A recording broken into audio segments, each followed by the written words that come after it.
Welcome back to Our Cynic Culture. I am Matt. Jason. Derek.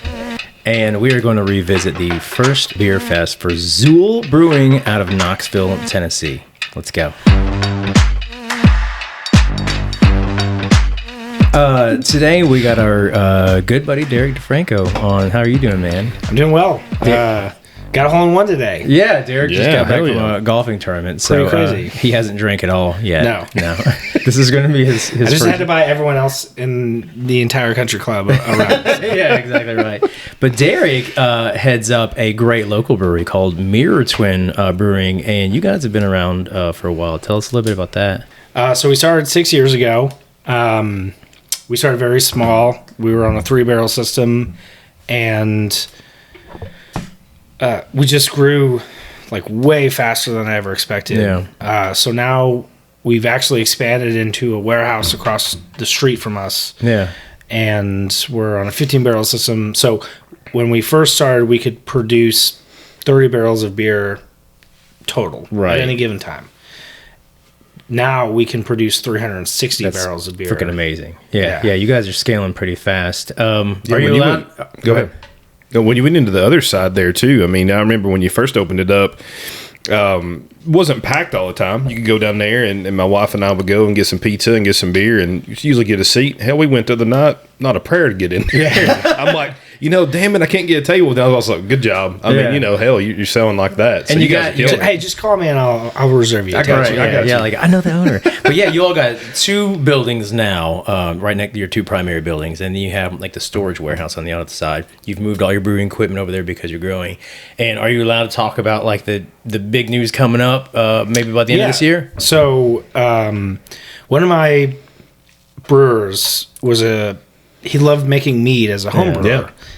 Which I personally love making. We have a mead episode coming up that's gonna be pretty amazing. Yeah, I can't wait. But anyways, I just completely railroaded you there. Go ahead. So he was very passionate about it, and what basically ended up happening was, his name is Doug. He's been with me the longest. Of any brewer. But what I ended up doing is promoting another guy to head brewer because I wanted Doug to focus on this because, you and I had talked about, the meadery. I think it's a good idea. I think if you go on Untappd, like 9 of the top 10 best rated breweries are meaderies. Yeah, it's funny. And there's nobody in town that's doing Untappd average rating for meaderies is probably like a 4.4 average. I mean, there's some bad ones, but they're bad. Most of them is 4.7. So but it's nice to see that come to town because I think we need something like that, and it can be a very neutral medium when you're like trying to like experiment, which is great because then you can do whatever the hell you want with it. You know? So one of the cool things that Doug has done is he's created what we call mead spritzers, but they're basically like seltzers. Right. Because seltzers are basically just sugar water that's fermented. Exactly right, yeah. And honey is just sugar. Yeah, exactly right, yeah. No, that's pretty awesome and exciting. I remember when, back when like we didn't really know each other, but I kind of knew you when the brewery first started. Yeah. Mirror Twin is they're mainly prominent for doing really good hazy IPAs, hoppy beers. When y'all first started, you weren't doing that though.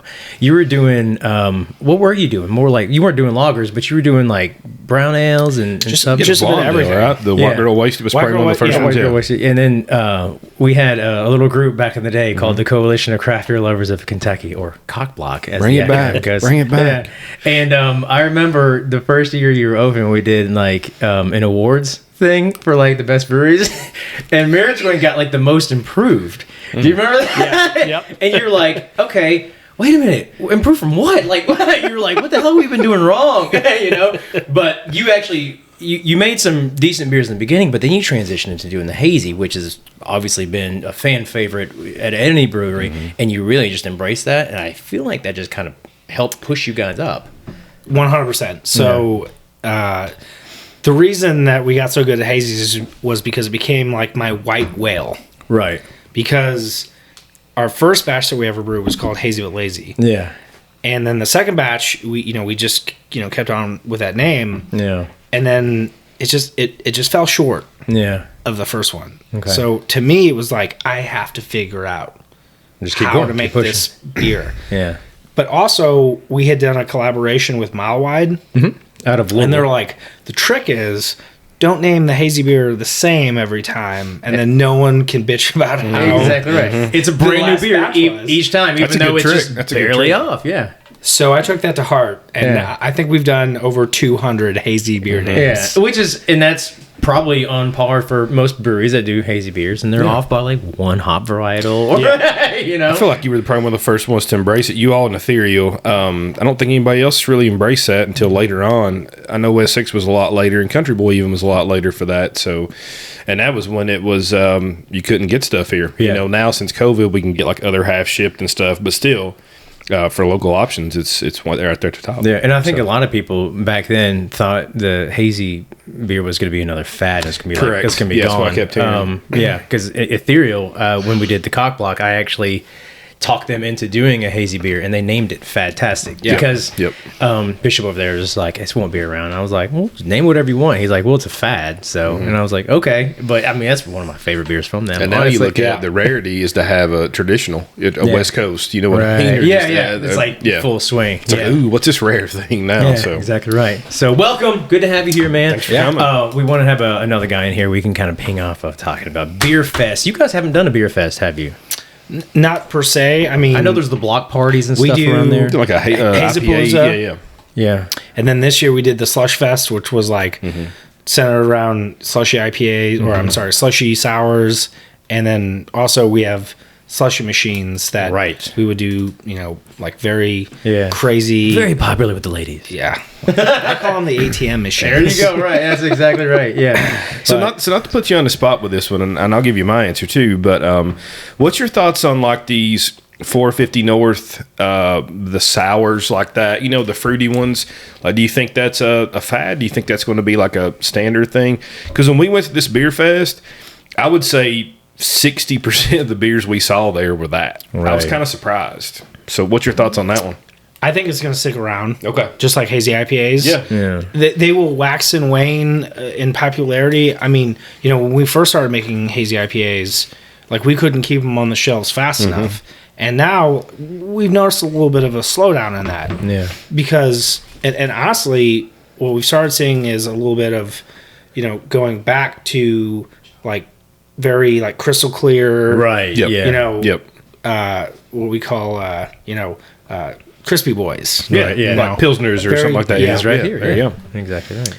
But I don't think it's going to go away because, like, when people would ask me 2 years ago, like, what's the most popular beer? Yeah. And I would say it's beer that doesn't taste like beer. Correct. Yeah. Because it just gives those people who don't necessarily, because you have to understand that, like, through our culture, in the last 200 years, we've had one or two big breweries, and I won't mention their names, Right. who have tried to convince us that beer should taste kind of like water. Right. Yeah. And now all of a sudden, all this craft beer movement has happened. Right. And people realize that beer actually It is delicious. It can be. and can run the gamut. Yeah. From dark to sweet to Yeah, fruity to to sour, sour. yeah. And so Yeah. that's why I think it's going to stick around for a while. The slushy sours in particular seem, to me anyway, I'm not behind the scenes, on the checks and balances sheet looking at this, but it seems like from a financial standpoint that can't be sustainable if that's like what you focus on, because there's a lot of shit that goes into making those. I mean, they call them slushy sours, but they're not sours. It's basically like fruit juice, and it's thick because you put so much fruit in it, right? Are these cheap to make or are they expensive? No, they are the most expensive beer we That's make. All what the I think. fruit Yeah. puree and They stuff. make the New England IPAs seem like they're just cheap dates. Yeah, that's true. Yeah. I love them, but yeah, I can't imagine 10 years from now breweries still being able to just churn out that, unless people are, I guess, Well, but lining up and paying for it's it. the house that 450 North had built for them, right? I mean, Yeah. they went from a small ass little place to now it's like monster. It is what Now, put them on we the map. did see them at the beer fest, and we'll get into that in a minute. kind of telling about them down there. But I mean, I could see that sticking around too. Yeah. Well, we'll get into that. The other thing, today is Jason's birthday. Congratulations. You are 19. 19? I think. Yeah. Yeah. I actually got you a present. I didn't. Damn. Yeah. Well. Don't tell me. Oh my goodness! Look at that! I bet that's got something in it. So, and it does. It's full. Now, full disclosure, this was actually intact when I bought it, but I had it hidden. And you came over for like a bottle share one day, and I was like, "Oh shit! I didn't move the bottle." So I grabbed it. This top is kind of like a little like loose, and when I grabbed it, I jacked the lid. He refilled is what happened. So it's know what's up with this. Yeah, it's actually Jim Beam. It's Well, that is awesome. What's this dude? Yeah. Is that That's Charlie Chaplin? That's what I was thinking. I don't know if you remember this. I was actually at the airport in Cincinnati, and they have a bottle shop up. They have a little like a bourbon store up there. Damn. And they had a shelf with a bunch of Dusties on it, and I saw this one there, and I was actually texting him. I remember you saying that. Yeah, and I was asking you, like, I was like, "Is this worth it?" And you're like, "That's pretty good price." 1976 Ezra Brooks. Yeah. I'll have to look at the proof on that. Thank you very much, sir. Happy birthday, man. So, I'm going to sell that tonight. Yeah. Well, it's full of my urine, so hopefully you can get top dollar. We won't tell them that. Xul Brewing out of Knoxville, Tennessee. How long have they been around? So, Xul has been around since 2020, so 2 years. Okay. We met them. We met Brad. We did. We met one of the owners. So, you want me to give you a little backstory on the brewery? Yeah. 3 owners. I didn't know that. I actually thought there was one, and then he had a brewer that he kind of hired on. Mm-hmm. So you've got Brad West, who is actually over operations. I don't think he has anything to do with brewing right now. Really? Bentley Blackshear, who is the head brewer. I read a little bit about him. It sounds like a country music singer. It does, right? It does. Bentley Blackshear. I think he was brewing at is it Crafty Bastard or Arrogant Bastard down there? Crafty Bastard. Yeah, I think he started brewing there. Maybe. You guys, I remember that. We actually know those guys very, very well. Yeah, I've been there before when I was going to Knoxville for work in the past, and they were doing some interesting styles, smaller scale, of course, but yeah. And then they have one other owner, Tara Thacker. She's the taproom manager. I think it's her and her husband own it. So, cool. Yeah, we ran into Brad, though. We were in 8th State in South Carolina. Yeah, in Greenville, waiting on a bottle release. Yeah. And he was in line sharing his IPAs. Yeah. So we had heard, very cool guy. Very good IPAs, too. Yeah. Especially for homebrew. Yeah. So, all right, this is their first beer fest. Been around 2 years. Most of the time when you go to a beer fest the first time, where you host one, there's so many kinks in it. I've never seen one run completely smoothly. I think this was the exception. And I think for the layman, we need to, because some people that have never been to a beer fest don't understand actually what to expect. And this is why I fucking love it. So you buy a ticket, you go into wherever the grounds are, and they have a bunch of breweries that set up little booths, little tents. They had 56 breweries at this one. It was pretty good for first time. Yeah.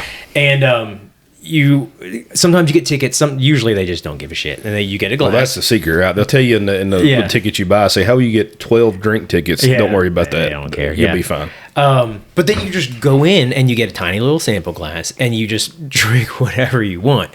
And sometimes they'll have themes. Sometimes usually it's just kind of whatever. But it's fantastic because you can try a lot of different beer from a lot of different breweries from around the country, sometimes the world. And it kind of lets you experience places that you never would have otherwise, because a lot of these guys don't distribute, or they can't afford to, or they just don't make enough volume to do that. So it's super fun, and then you end up kind of getting drunk and you have a good time, but I think the most thing is just exposure, right? Like you learn about breweries you never heard of, and there were some standouts for us that were not on my radar when we went there. So that's always good to see. Yeah. But this one was run really well. Bathrooms super well. Sucked, but But the bathrooms didn't suck until the end. There was a run on the porta potties 3/4 the way through the festival. At no point did we stand in line more than 2 people in front of us to use the bathroom until the end. Until 3/4 the way through, it went crazy. Like it was a 20-30 minute line. It's longer than that. I mean, I don't know, probably 20 or 30 minutes. Okay, I feel like I was in line for 45 minutes. To go it was after like 38 samples. Yeah, exactly. But anyway, Brad, one of the owners, came by and apologized. I feel like to every single person said it'll be better next year, and I was like, man, I don't think it's bad right now. Yeah, but exactly. Anyway, great time. Ticket price $80, general admission, came with a bottle as well, like a barrel aged beer. and then 120 because we're VIPs. We had to get the VIPs. So you get a different beer and then an hour early entry. Right. And it was worth it, I think. I mean, the crowd got a little bit bigger afterwards, but not overcrowded. Sometimes they oversell those things. I never felt like that. No. I thought it was pretty solid. I would go back, I felt like, to that I will go Yeah. back next year. Yeah. So we walked around. We tried beers from 56 different breweries. What were some of your standouts? So, some of the breweries that were there that people might recognize. So the answer, Beer Zombies. That interesting story. I know of this guy. So he started out in Las Vegas, and he started out doing stickers and then glassware. So kind of like the answer. And that's the name of the brewery, Beer Zombies. Yeah. Well, he wasn't a brewer. Like he was literally just a guy that liked beer and did stickers and stuff. And then he turned it into getting a bottle shop and then turned it into a brewery. It's kind of cool. It's very backwards, cool. But it's cool. Well, very cool. I just think that's very commendable because it's very novel. I started off as a home brewer. Yeah. And then I was fortunate enough to get some professional brewing experience. You started out as a lawyer. Well, yeah. Let's go way back. I'm a lawyer like Dr. Pepper's a doctor. I got some home brewing experience or professional brewing experience before we opened. Right. And I mean, I think that was very instrumental in us growing as fast as we grew because I got to kind of, like hurdle through some curves that a lot of people have to go through. But it's cool to hear that, someone kind of went the opposite direction. Yeah, exactly. When I ran into him, I'm like, man, I said, are you the beer zombie? He's like, yeah. I was like, I remember you. I used to go to a place called Corey's, Khourys, outside of Vegas off the Strip. Very nice little ball shop, small. They'd have tap takeovers and stuff like this. Great bourbon too. And I was like, man, I remember your stickers there. He's like, oh shit, that's a great spot. Started talking about that. So just to see his passion turn into this, pretty refreshing. So great to see him. Did he bring stickers? He would brought hats, and you had to shotgun a beer to get one. Saw that. That's right. Yeah. Well, there was people actually like selling glassware and selling stuff here. There was other kind of like vendor booths that were mixed in with the beer. That's kind of cool. You don't normally see that, Yeah, guys like making glasses and stuff like that. It was the only weird one though. They had a bank. They had a bank set up in a booth.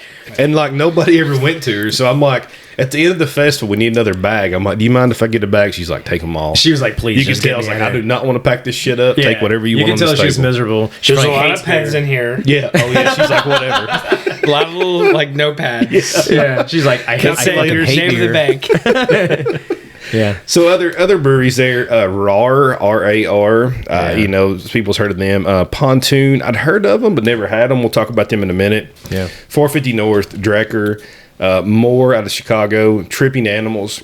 They had on the list Vitamin C, but I never saw them. Vitamin C was there, yeah. I totally missed that booth altogether. I had some of their stuff. Microphone, Corporate Ladder, Burial, Bearded Iris, Southern Grist, Voodoo, Bottle Logic, Wellworks, and Other Half. So, I mean, some pretty big names, wide variety, but still, looking through the booths, I think it was fruit beer, sour, heavy. Centric, yeah. A lot of hazy IPAs, which was good. Mm-hmm. And there was honestly quite a few Pilsners, a lot of Mexican ashtrays there. Yeah. That was the first thing we started with, wasn't it, Matt? So yeah, one of my favorite things that I had there, one of the highlights, they had two. I don't know what the breweries were. They had two different ones side by side. Yes, Salud, Salud out of North Carolina. Okay, they were making micheladas. You know what a michelada is? Yeah, but they would take your little sample glass. Mm-hmm. And they would like rim it with like some sort of like hot sauce, and then they put like salt on there. Yeah, and they put the tahini on the top. Oh yeah. And then they mix it with like Bloody Mary mix. And they put the beer. It was amazing. But it stains your glass. So they had like all this hot sauce poured in there, and I had like a stout, which is basically a pepper stout, and then I had like a sour, which is like a pepper sour, and then I had like an IPA. It was like a pepper IPA, and now eventually their rinsing method. Normally they'll like rinse it with water. The rinsing method was like a little spritz bottle. That was odd. That was very odd. Which I get it because they're trying to conserve. Exactly right. Yeah. They're trying to conserve water. On this one, it took you like 800 squirts to get even. Yeah, so they're just like, I'm sitting here for like 10 minutes, like, yeah, it was bad, but the actual michelada was great. Yeah, I've never gone to a beer fest where they made micheladas. Well, there was like 2 or 3 places doing them. Like it was, but what was nice about that is you saw such a variety. Yeah. So barrel aged stouts to this, everything in between. Right. So you had, if you got tired of drinking stouts or IPAs, you could go get something else. Yeah. Well, that leads in, and I know you were talking about it, but my absolute favorite thing there was a Bloody Mary hard seltzer. I still can't figure out who the hell made it. I can't looked remember. and looked. We need to find out because it was really good. But it tasted dead on. It was just like a Bloody Mary. It was very sessionable. It was delicious. I went back, and we were a little hungover from the night before anyway. I went back and got like 6 or 7 because it was like so fucking good. Like, do like a Bloody Mary mead spritzer. That'd be our recommendation. It's now on the list. Yeah, it's really good. It was surprisingly amazing. Yeah. So what else did you? So what were some of some of my standouts? I know number one. I'm going to hold off on that one for a minute. So I think Boneflower. Why would you hold off on number one? Oh, let's just do it. Are you just going to build it up? No, let's do it. Hell with it. So North Park out of San Diego, California, which I've heard of, but I don't know that I really had anything. Yeah. They had 2 beers on the table that were like, it's like an IPA, West Coast IPA, maybe a Pilsner, which they were okay. But they had a special stout that was tapping. They had a Magnum of it, and they did it like 1 o'clock or 12 o'clock. It was at the end of the VIP session and only for VIPs, but now it bled over. I didn't realize that until I looked back. Was that the one that was in the annex area, the covered area? Yeah, covered area. Here's the name of this. N as in Nancy, PBC6. What? Yeah, NPBC6. What the hell is that supposed to be? Don't know. Stout VIP edition. Okay. It is a barrel-aged stout with coconut, vanilla, and Mostra coffee at 12%. Okay. It averaged a 4.61 on Untapped. That's great. At 75 ratings, and I think it's better than that. Yeah. Like, it was my favorite beer there. I don't think it was close. Okay. Went back for a second pour, but it was just one Magnum, and it was gone. Yeah. So, yeah, that was a good one. I like that one. But I think, it's, again, goes back to the beer situation of maybe that beer going against 15 other world-class stouts side by side might not win. But in that circumstance, you're with your friends, it's the first beer tapped. It's like, man, this is going to be good. Like, let's just try it. Yeah. And it was fantastic. Yeah. So any other thoughts, like your favorites? Or I actually like so More Brewing out of Chicago. Yeah, that's a surprise. They do a lot of like adjunct, like sweet kind of pastry stouts. Theirs was actually really good, which I mean we've had them before and they've been really good. I actually like the Xul stout. They're the one that they put out for the beer fest. I don't want to say surprised because that doesn't sound nice, because it's their beer fest, and I'm like, oh, your guys' beer is actually good. But I mean, it was, you got a newer brewery, and they're trying to go head to head with, some of these like guys that've been. Bottle Logic was there. Game. Yeah, exactly right. It was actually really good. Do we have that? Yeah, we do. I don't know if I brought one. Did you bring one? I mean, I got one too. I mean, I don't think I brought one. Oh, I did. No, not a. I'll go check here in a minute. So this is one. So I'm a member down there. I jumped in early on the membership year one, and it's been very good so far. And what I will give them credit for is they're not just releasing barrel aged stouts to members until they're ready. So we didn't actually get a release until probably 6 months in, which I kind of commend that. Like, pulled it when it's ready. I don't care when I get it. You know what I mean? So this one is Das Cake. Imperial cupcake inspired stout with vanilla, coconut, and cacao, barrel aged. Okay. I do not have a bottle opener. Is this the one that we got from? This one we picked up from my buddy Brian when he grabbed us in his Tesla. Right. It's all Tesla all day now. But yeah, I get it, but I don't know. Oh jeez, here I got a new pumpkin. So anyway, that was a good one. I think the one though that we have to talk about that. I'm just gonna say I was let down by. Oh yeah. But it was from Mortalis out of New York. They're they do a lot of like fruited sour stuff. Do some IPAs, but their stouts, their barrel aged stouts, command an insane secondary price. Their rating on Untapped is insane. I would say some of the top 2 stout producers, if you looked at Untapped rating system, is Mortalis and then probably 8th State. Right. So they had one Magnum of double barrel pear Lado. So it's bourbon barrel and then pear brandy, I think it is. This was super, super rare. And I was paranoid I wasn't going to get a pour. Yeah. So I made Matt and Jordan stay with us. We were first ones in line. We're first ones in line, and we waited an hour. We actually got in line, and we were like, can we start standing in line? He's like, that's probably not a good idea. And we're like, okay. We're like, we're just going to stand here anyway. There's definitely you can't stop me. Yeah, exactly. That's exactly what we did. So then we just went and got beer along the way. So anyway, a lot of hype behind this beer. There's only 297 ratings on Untapped. That's after the festival.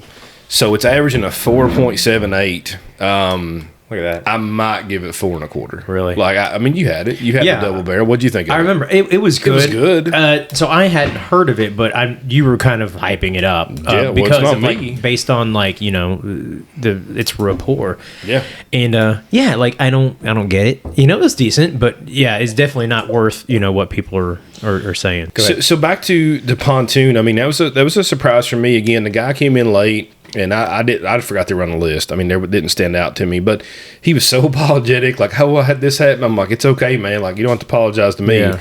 But what they did have on draft, first thing they tapped was a barrel aged media noche batter. That's peanut right. butter Oreo. I'm like, what in the hell is this? Yeah, which is a they did a Wellworks beer. collab with Wellworks and brewed their own. Yeah. I mean, I've never even heard of this variant. Yeah. Fantastic. To see a brewery like Xul, who's a new brewery, pull this off in the second year of existence. Right.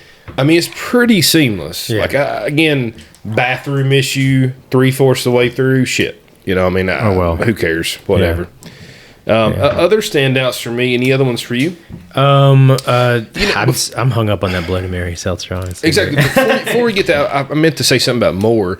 So, do you know how Moore kind of came about? How they got like? I do. Yeah. Okay. So Moore started out with Sean, the brewer who is now at Phase 3, was there. Right. And that kind of got them. Henna is like their base barrel aged stout or base stout, and that was one at the place. And honestly, when he left, I kind of wrote him off. Right. Maybe it's my fault, but we had one there that was, what was it called? Let me check that out. Of the coconut. Oh, did you? Oh, yeah. That thing dissolved. Jason's talking over here, and Derek's like trying to put his fingers in my face, and I'm like, "Do you want me to lick that off or something?" So you got more of that coconut oil on there. I was trying to interpret. The beer's good. It wasn't coconut oil. It was pure coconut. It was just just straight. Yeah. It was like an entire coconut just entered my mouth. With Sean from who's now at Phase 3, kind of started that at Moore. He left Ram. So Ram's like a contract kind of like a chain brewery in Chicago. Yeah, a chain. Yeah. So he had something there, and I cannot remember the name of what that stout was. But anyway, he had that. It kind of got a lot of local hype, a lot of people talking about it. Then he went to Moore. Right. Henna went crazy. People camping out for this shit. Yeah. And it was good. So when he went to Phase 3, they are killing it right now. Shout out to you, Sean. Yeah. Not just in barrel aged stouts, pilsners, IPA, sours, whatever is very good. But I kind of wrote more off, and I shouldn't have, because we had the barrel aged Henna double rainbow, and it was great. It was so really like a good. Neapolitan kind of thing. I agree. That was really good. Very good stout there. Yeah, no, great showing. Great beer scene at Knoxville, Tennessee. If you're in the area, go check out the breweries. What was the last beer fest you went to, Derek? Technically, probably the CBC. Right. Yeah. You all were Craft there. Brewers Conference. Was that in Denver? You all didn't do it. It was in Minnesota, which is awesome because that's where my twin brother lives. right. And I mean, unfortunately for the him, Mirror Twin. I'm the better looking twin. So he has to deal with that. It's when subjective. we're No. I mean, it's 100%. It's objective, he said. It's objective. We've had a Facebook poll. It's 100%. Okay. it's official then. It is official. Okay. But it was a really cool experience. We got to go to a lot of different breweries. Yeah. And one thing that I noticed was the transition. Every single brewer or person who worked for a brewery was drinking Crispy Boys. Yep. Right. Yeah. They usually do. Yeah. Light lagers. Yep. So like this trend of all this highly fruited, highly adjuncted beers kind of just went. Why do you think that is? I have a thought, but I don't know the answer. I know exactly why. Well, I think it's because things are cyclical for one reason, but also that, those sweet beers are great. Yeah. But you cannot drink a lot of them. That's correct. That's exactly That's what it correct. is. And so the light lagers, the let's say like cold IPAs. Right. Yeah. And it's funny that people debate that so much. Like cold IPAs, that's just what they used to call them. Yeah, like an IPL, they'll call IPL, it or something. right. Yeah. I know what you're talking about. I've seen There was like this rebranding of it. Yeah. And the truth of the matter is, as like from our bartenders, they would say that people would come in and they'd be like, "Oh, that's a lager. Yeah. Let me get that." And then they would drink it and be like, "Oh, it's hoppy just lager, super yeah. hoppy." Yeah. Yeah. It's like, well, it's a IPL. It's and it they'd says be it in like, the name, yeah. I just heard lager. I think what you said there too, though, That's the average consumer too, by the way. like we love having decadent barrel aged stouts on here. We love, coating the glass like this here. Yeah. But I can't drink 30 of these. No. I can't drink 5 of those. Like I'm just counting your Yeah. palate's burnt, you're done. So I think that's a reason why you drink the Crispy Boys. Other Right. reason I think you can't hide flaws too well in those. So when you make a really good Pilsner beer stout lager house is what comes to mind for me. There is no flaw in that beer. No, I mean it's fantastic. it is fantastic. So, we did have a lot of Pilsners at this festival, and there's some work to be done. I won't name names of breweries, but I don't think a few of those are Pilsners. I'm not sure what they were. No, But I think when it comes to beer, I think the lager was demonized. it was During IPAs, the beginning of the craft beer movement, because the lager was equated with macro. Yeah. So you look at Budweiser, you look at the Coors and the Miller Lights, which is I'll fall back on those occasionally too, but they were seen as big business, and big business was bad, and big business makes lagers, so lagers are bad. So what can the small guys do? Well, then they end up doing ales, and they do IPAs and stuff like that. And then I think it's like anything over time, like things are tempered, and you start to Sorry, I was realize, flipping off Jacob. I'm sorry. you start to realize like, well, maybe I'm being like a little too eccentric or a little too like severe on lagers, and you realize, oh, there's great German lagers that have been produced for like hundreds of years that are fantastic, and it comes back around. So I think people are like, okay, well, we've taken this craft beer movement as far as we can go. Now I have diabetes, so now what do I got to do to get rid of the diabetes? Well, I got to like start introducing lagers back. Hell, I'm into not it, exercising. I'm just going to drink lager. Exactly right. Yeah. Speaking of that, we're also sipping on this one. So, Spotted Cow from Wisconsin. Yeah. Glarus. Yeah. Do they do anything bad? No. And they don't like There was a sell guy- beer like outside of New Glarus. There was a guy that posted in a local bourbon group is like, I'm coming through from Wisconsin. I'll sell cases of this. Like, Yeah. I think I paid $10 more than cost for a case. I'm like, I'll take That's two. fantastic, Like, shit, why not? Exactly right. Anyway, real quick, last thing I would like to think about or to get your all's opinion on any tips for going to a beer fest for people out there? Anything you would say? Like 100%. Hydration. Well, hydration Number is one, right? everything. Number one. Yeah, my rule that I have established after going to like 3 or 4 beer fests and like puking on a train at in Chicago allegedly is always drink the rinse water.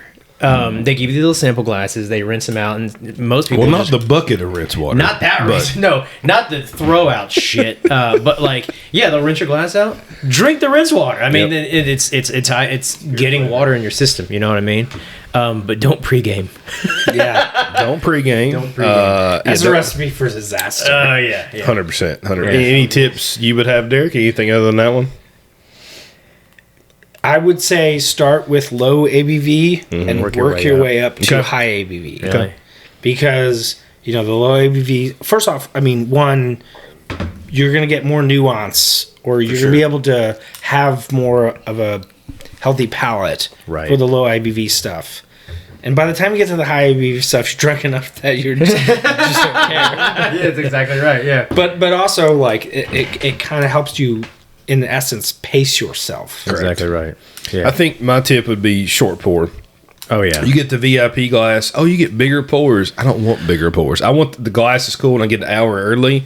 Don't give me a big pour. And this festival, they were not afraid to pour it up. And that's the issue you have to be cognizant of is that they're supposed to give a standard pour to everybody. Sure, but they don't give a shit. But yeah, especially towards the end of the day, you get like the strong pour. Like, don't feel like you got to drink all that. Yeah, I think don't start heavy like Derek said. Even if you do start in a barrel aged stout, get an ounce and a half. You know what I mean? Yeah. Like think of it as bourbon. Like sip on that thing. Don't if you want another pour, go back. It's not going to run out unless it's a time pour. It's about the experience until the end, and then you're just going to get flat drunk and get in a fight. That's So one We thing only I'll got say two from fights. the one thing I'll say from the brewer's perspective is that most of the time these festivals buy a 6-barrel keg and a half-barrel keg, and most of the time you have to like take that keg back. Right. So you want it to be as empty as possible. light as because- possible, yeah. So a speaking lot of of those that- people like pour it as full as they can. Yeah. But also like there's this kind of like, wow, that beer is really good because it poured out so fast. yeah.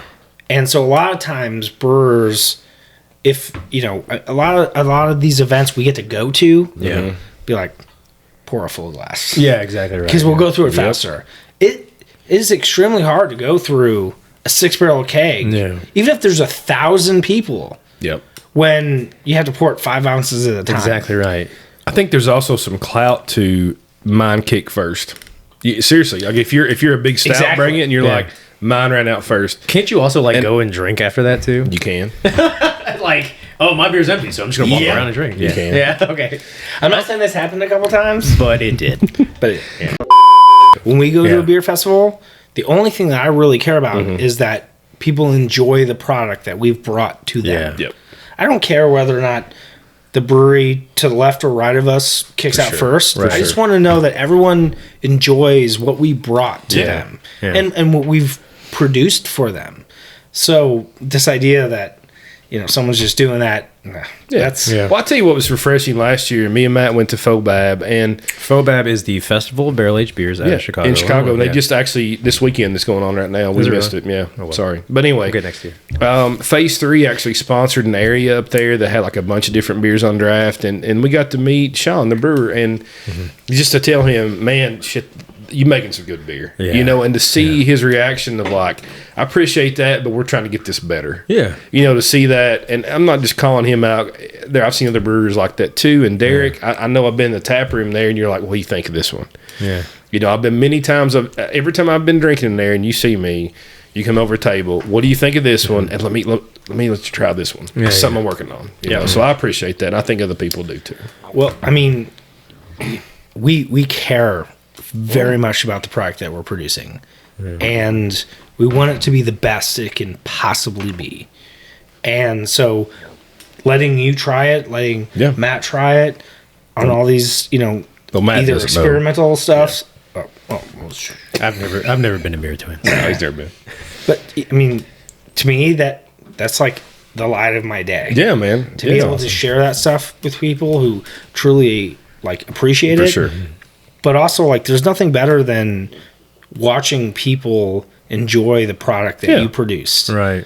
And that's something that will never get old to me. Yeah. I think it's something, though, we need to look into locally and whoever. I mean, I'd love to have a local beer fest. So Ethereal's done a couple, and they kind of fizzled out. COVID kind of, fucked up everything for everybody. But bring in some people from out of state. Bring in the Xul stuff. You know what I mean? And we did the Lexington Beer Fest. We've done it for a few years now. Festivals. COVID kind of kicked that one too, but I don't want to say I'm disappointed in what they bring, but you don't see a lot of I hate to use the word hype, but you don't see a lot of stuff that people want to see. Well, again, no, and I know there's bureaucracy to that and stuff, but sure. I just like to see something that we can't get here and build a little bit of hype. Yeah. Just to see something. Yeah. But anyway. The truth is, a lot of that restriction is because of distributors. Mm-hmm. They're like, for sure. Yeah. Bring what you normally sell because that's what people want. Yeah. And so it kind of stifles that, hey, let's bring a keg of, super heavily fruited sour. But I'll tell you, I have been to beer fest or events that's like, I would kill for a Pilsner. I would kill for an IPA. Yeah. True. I would kill for, stout. Just something to break up whatever it is. Variety helps. And just like down there, those Mexican ashtrays are making. Yeah. I mean, hell, there's a line for them. Yeah. Everybody's like, I've had all the fruited sours and IPAs I can drink today. So, well, check out Knoxville. Knoxville is popping now. They got a great brewery scene. Xul Brewing out of Knoxville. They're killing it. We're gonna go. Jason's got the shirt on. I love their branding too. They're all like aged nostalgia. I got the Gremlins shirt. Yeah. So I bought it before you. So. Good experience. We're gonna do more experiences. Derek, thanks for being on the show. Thanks for being here. Thank you. Yeah. Thank you for having me. Yeah. Stop acting like you care about people, because I know you don't give a shit. Yeah, fucking asshole. Yeah, whatever.